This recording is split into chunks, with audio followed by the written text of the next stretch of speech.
Assalamualaikum warahmatullahi wabarakatuh. Ketemu kembali bersama saya Gusma di kesempatan saat ini yang cerah ini. Semoga di pertemuan kali ini kita bisa membawa manfaat barokah tentunya. Dalam kesempatan kali ini saya akan membahas tentang meraih sukses dunia akhirat. Semoga ini nanti secuil kalimat atau secuil penjelasan ini bisa sedikit memberikan gambaran atau memberikan sesuatu yang berharga untuk kita semuanya. Amin amin ya robbal alamin. Sebelumnya dan sesudahnya, jika nanti ada kekeliruan maupun ada kekurangannya, saya mohon maaf yang sebesar-besarnya. Sebelum kita mengkaji lebih jauh, mari kita berselawat kepada Allah Subhanahu wa Ta'ala agar kita lebih dapat mendekatkan diri dan lebih menguatkan iman kita. Amin amin ya rabbal alamin. Allahumma sholli ala Muhammad ya Rabbi sholli alaihi wasallim. Allahumma sholli ala Muhammad ya Rabbi sholli alaihi wasallim. Allahumma sholli ala Muhammad ya Rabbi sholli alaihi wasallim. Al-Fatihah. A'udzubillahi minasyaitonir rajim. Bismillahirrahmanirrahim. Alhamdulillahi rabbil alamin arrahmanir rahim maliki yaumiddin. Iyyaka na'budu wa iyyaka nasta'in ihdinas siratal mustaqim siratal ladzina an'amta 'alaihim ghairil maghdubi 'alaihim waladdallin amin. Rabbi billi wa liwalidayya wa lil mu'minin amin ya rabbal alamin. Para hadirin semuanya yang lagi mendengarkan, perlu kita ketahui bahwasanya Nabi Muhammad SAW senantiasa memperdulikan mengenai nasib umat-umatnya. Beliau selalu berharap kebaikan dan keberkahan diraih para pengikutnya, agar diraih para pengikutnya. Tak hanya untuk kehidupan di akhirat kelak, namun juga saat menjalani hidup di dunia ini. Jadi begini. Jadi junjungan kita Nabi besar Muhammad SAW sejak dahulu senantiasa selalu memperdulikan mengenai nasib kita, ya nasib umatnya ini. Beliau selalu berharap untuk kebaikan dan keberkahan yang diraih untuk diraih para pengikutnya. Atau seperti itu. Jadi sejak dahulu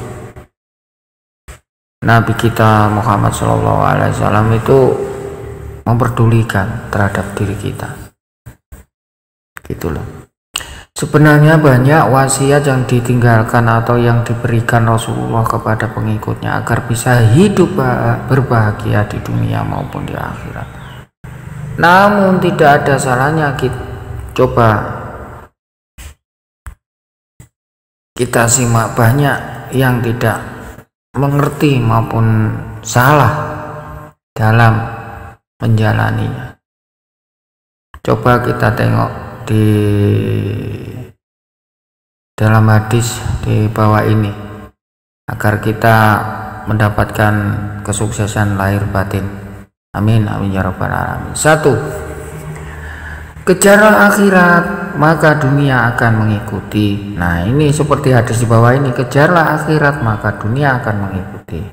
Dari yang diriwayatkan Anas bin Malik, ya, berkata Rasulullah SAW bersabda, barang siapa menjadi akhirat tujuannya, niatnya, niscaya Allah akan menjadikan kekayaan di dalam hatinya, dan dia akan mengumpulkan segala urusannya yang tercerai-berai, dan dunia datang padanya dalam keadaan hina. Dan barang siapa menjadikan dunia tujuannya, niatnya, niscaya Allah akan menjadikan kefakiran berada di depan matanya. Dia akan mencapai mencerai-beraikan segala urusannya yang menyatu dan tidak datang kepadanya dari dunia kecuali sekedar yang telah ditakdirkan baginya. HR Tirmizi, ini diriwayatkan HR Tirmizi. Kesuksesan seringkali ditandai dengan keberlimpahan harta ya dan tingginya jabatan. Untuk mendapatkannya banyak orang bahkan menempuhnya dengan cara yang haram. Banyak orang menempuh kesuksesan seperti jabatan ataupun mencapai harta yang banyak dengan jalan-jalan yang tidak diridhoi Allah.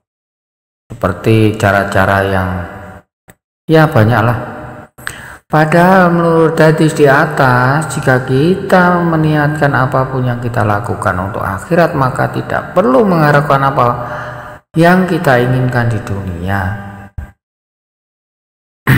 datang pada kita, karena justru dunialah yang akan mendatangi kita. Jadi begitu. Semoga ini paham ya. Jadi kita itu intinya kalau kita mengejar akhirat, dunia akan mengikutinya sendiri gitu loh. Kalau kita mengejar dunia, maka yang terjadi adalah hina di hadapan Allah. 2. Menjadi orang yang paling bermanfaat. Sebaik-baiknya manusia adalah yang paling dapat bermanfaat. Sekali lagi, sebaik-baik manusia adalah yang paling bermanfaat bagi orang lain, seperti yang diriwayatkan oleh HR Ahmad, Tabrani dan Daraqutni. Kebahagiaan tak dapat dibeli dengan uang. Kebahagiaan akan datang dengan sendirinya ketika ia bisa bermanfaat bagi orang lain. Terus ngoten niku wae. Kula kalian jenengan iki nek saged bermanfaat bagi orang lain. Ngoten niku. Mungkin inilah alasan mengapa manusia terbaik adalah yang bisa memberikan manfaat bagi orang lain.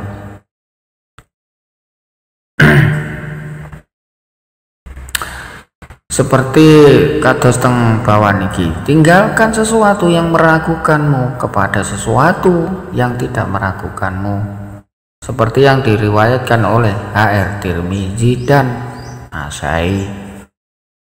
Tidak hanya dalam ibadah atau tidak hanya dalam hal ibadah, kita bahkan dianjurkan untuk meninggalkan sesuatu yang kita anggap ragu dalam kehidupan sehari-hari. Nah, awake dhewe tasih ragu-ragu ya tinggalkan aja dalam kehidupan sehari-hari ini. Misalnya ketika hendak mencari pekerjaan atau mendaftar ke manapun ya, pekerjaan atau apapun, maka harus sesuai dengan minat kemampuan yang kita miliki, karena dengan hal itu kita akan menjalani sepenuh hati. Terus awake dhewe ngerjani sesuatu niku nak mboten kakek hati, mesti niku akan mboten saged sukses. Maka dari itu kita pun perlu melakukan istikharah agar Allah Subhanahu wa taala menyingkirkan keraguan yang memantapkan hati kita ke tempat yang kita tuju. Jika engkau tertimpa sesuatu musibah, maka janganlah engkau katakan, seandainya aku lakukan demikian. Akan tetapi hendaklah kau katakan, ini sudah jadi takdir Allah. Setiap apa yang telah Dia kehendaki pasti terjadi, karena perkataan tersebut seandainya dapat membuka pintu setan.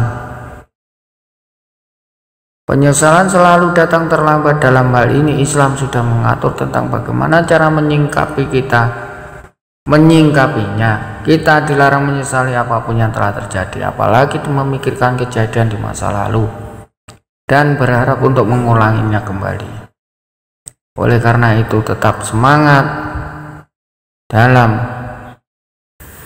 mengarungi kehidupan ini dan selalu berpikir positif mawon.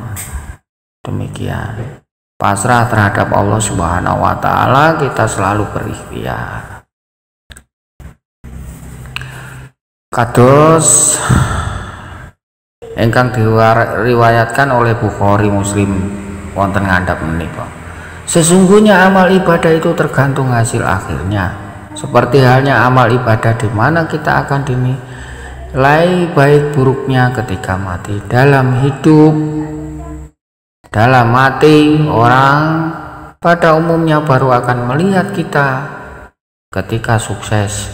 Untuk itu haruslah dengan sungguh-sungguh, karena usaha tak akan mengkhianati hasil. Ngoten loh. Jika pada akhirnya kita menyerah, maka apa yang kita lakukan sebelumnya akan sia-sia belaka. Itulah beberapa hadis Nabi Muhammad SAW yang bisa menjadikan pegangan kita untuk menjalani hidup. Kita dapat mempraktekannya ya untuk menggapai kesuksesan tersebut, dunia maupun akhirat. Amin amin amin ya rabbal alamin. Jadi intinya kita itu harus memantapkan ya, apapun yang kita kerjakan di dunia ini, apapun yang kita jalani harus dimantapkan betul-betul tulus dari hati, dan sambil berdoa, sambil berikhtiar, sambil berusaha. Tentang ketentuannya nanti itu urusan Allah Subhanahu wa Ta'ala, kita tidak akan tahu semuanya. Apapun yang diberikan Allah itu semuanya baik, baik buruk maupun tidak, bagi kita ya, bukan bagi Allah, bagi kita.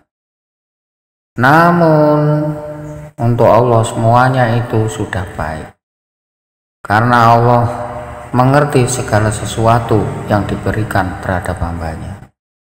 Maka kita tidak boleh berburuk sangka terhadap pemberian Allah, apapun itu.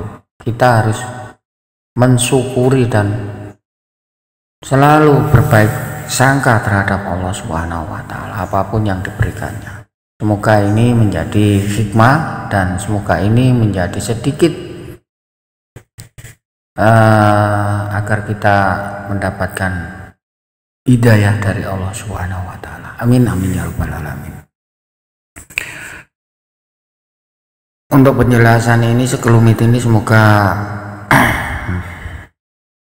bisa menjadikan kita lebih baik lagi. Amin ya rabbal alamin. Allahumma sholli ala Muhammad, ya Rabbi sholli alaihi wasallim. Allahumma sholli ala Muhammad, ya Rabbi sholli alaihi wasallim. Allahumma sholli ala Muhammad, ya Rabbi sholli alaihi wasallim. Al-Fatihah. A'udzu billahi minasyaitonir rajim. Bismillahirrahmanirrahim. Alhamdulillahirabbil alamin. Arrahmanir rahim. Maliki yaumiddin. Iyyaka na'budu wa iyyaka nasta'in. Ihdinas siratal mustaqim. Shiratal ladzina an'amta 'alaihim ghairil maghdubi 'alaihim waladdallin. Amin. Assalamualaikum warahmatullahi wabarakatuh.